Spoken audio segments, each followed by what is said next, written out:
교수님, 타겟팅이란 무엇인가요? 네, 이번 시간부터 4시간 동안 타겟팅에 대하여 설명하겠습니다.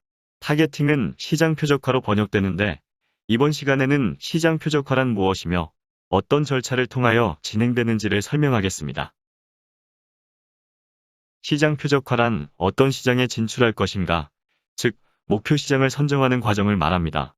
여기서 목표 시장을 타겟 마켓, 표적 시장이라고도 하며 자사 제품이 경쟁 우위를 발휘할 수 있는 시장을 말합니다. 따라서 시장 표적화 타겟팅은 전체 시장을 세분화한 다음 세분 시장 중에서 자사가 진출하고자 하는 목표 시장을 선정하는 과정이라고 말할 수 있습니다. 타겟팅은 마케팅 전략인 STP 3단계 중 두 번째 단계에 해당됩니다. STP는 제일 먼저 전체 시장을 여러 시장으로 구분하는 세그멘테이션 과정이 있고, 두 번째는 여러 시장 중에서 목표 시장을 선정하는 타겟팅 과정, 세 번째는 목표 시장에서 자사 제품의 이미지를 경쟁사 제품과 차별화시켜 소비자의 마음속에 각인시키는 포지셔닝 과정으로 진행됩니다. 따라서 시장 표적화 타겟팅은 STP의 두 번째 단계라 할 수 있습니다. 이와 같이 목표 시장을 선정하는 이유는 무엇일까요? 먼저 자원의 제한성입니다. 모든 기업은 모든 자원을 모두 보유하지 못합니다. 예를 들어 어떤 기업이라도 인력, 자본금, 기술 수준 등 내부 자원을 무한대로 보유하지 못하며 제품을 생산할 때 사용하는 원자재, 중간재 등 외부 자원도 무한대로 조달하지 못합니다. 따라서 선택과 집중이 필요합니다. 제한적으로 자원을 보유하므로 성공할 가능성이 높은 목표 시장에 전사적인 역량을 집중하는 것이 바람직한 것입니다. 또한 시장마다 상이한 특성과 매력을 보유하고 있으므로 하나의 제품과 하나의 마케팅 프로그램으로 모든 시장을 공략하기 힘듭니다. 따라서 목표 시장을 선정하고 각기 다른 제품을 제공하고 다른 마케팅 전략을 전개하여야 합니다. 다시 설명하면 먼저 전체 시장을 세분화하고 그 세분화된 시장 중에서 이길 수 있는 세분 시장을 선택하고 세밀한 전략을 세워야 합니다. 자사에게 가장 매력적이고 적합도가 높은 세분 시장을 선정하는 작업이 바로 시장 표적화 타겟팅입니다. 그렇다면 시장 표적화의 절차는 어떻게 될까요?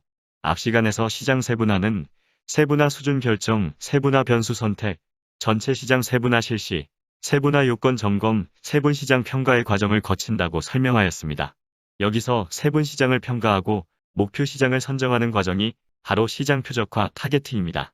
따라서 타겟팅은 시장을 평가하기 위하여 평가 항목 결정, 평가 지표 선정, 가중치 부여, 평가 실시, 목표 시장 선정의 절차를 거치게 됩니다.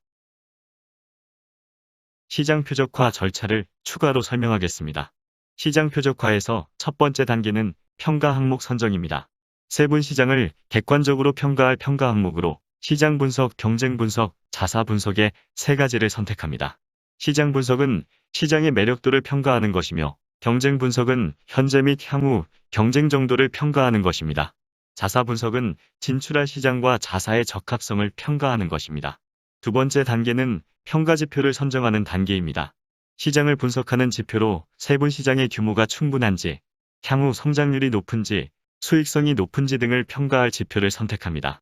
그리고 경쟁 정도를 분석하기 위하여 현재 시장에서 경쟁이 얼마나 치열한지, 향후 경쟁이 얼마나 치열해질 것인지 등을 평가할 지표를 선택합니다. 또한 자사와 적합성을 분석하기 위하여 목표 시장과 자사의 목표가 부합한지, 자사의 보유 자원이나 자사의 다른 제품과 시너지가 발생하는지, 기술적 또는 마케팅 측면에서 경쟁 우위가 있는지를 평가하는 지표를 선택하게 됩니다. 세 번째는 평가 지표별 가중치를 부여합니다. 자사가 중요시하는 평가 지표에 높은 가중치를 부여하면 됩니다.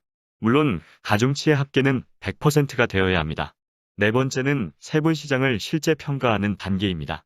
실제로 세분 시장을 평가할 때 사용되는 분석 기법으로는 포시 분석과 마이클 포터의 5 포시즈 분석 방법을 많이 사용합니다.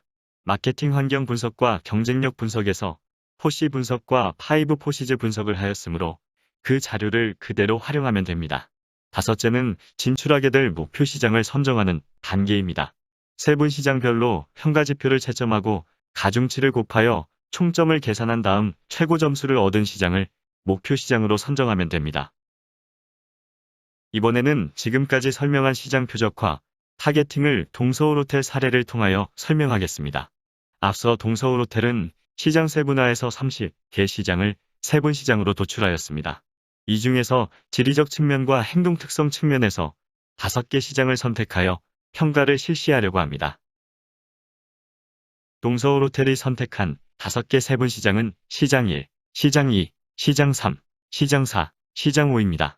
이를 실제 평가한 결과 시장 1과 시장 5가 높은 점수를 받았으므로 우선 추진하고 시장 2는 7.25점으로 가장 낮은 점수를 받았기 때문에 배제하도록 하겠습니다.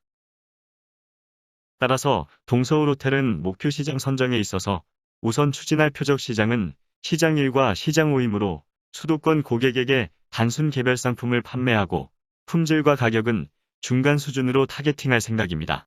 그리고 2순위로 시장 3과 시장 4를 선택할 예정입니다. 남부지방과 외국인 고객에게 결합 상품을 판매하되 우선 중간 수준의 품질과 가격으로 판매하고 점차 고품질과 고가격의 결합 상품을 판매할 계획입니다.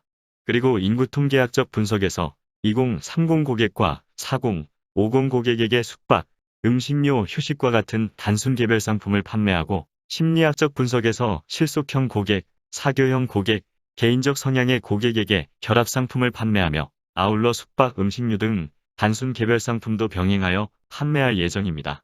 단순 개별 상품의 품질과 가격은 중간 수준에서 출발하여 점차 높은 수준으로 다양화하는 것을 타겟팅할 계획입니다.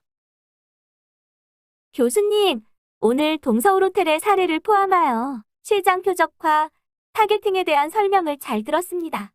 감사합니다. 네, 다음 시간에는 목표 시장이란 무엇이며 어떤 종류가 있는지에 대하여 설명하겠습니다. 여러분 모두 열심히 공부하여 마케팅 전문가가 되기를 바랍니다. 자세한 내용은 4차 산업혁명 시대의 마케팅 공부를 참고하세요. 마케팅 공부에 도움이 되었다면 좋아요, 가입, 구독, 알림 버튼을 꼭 눌러주세요.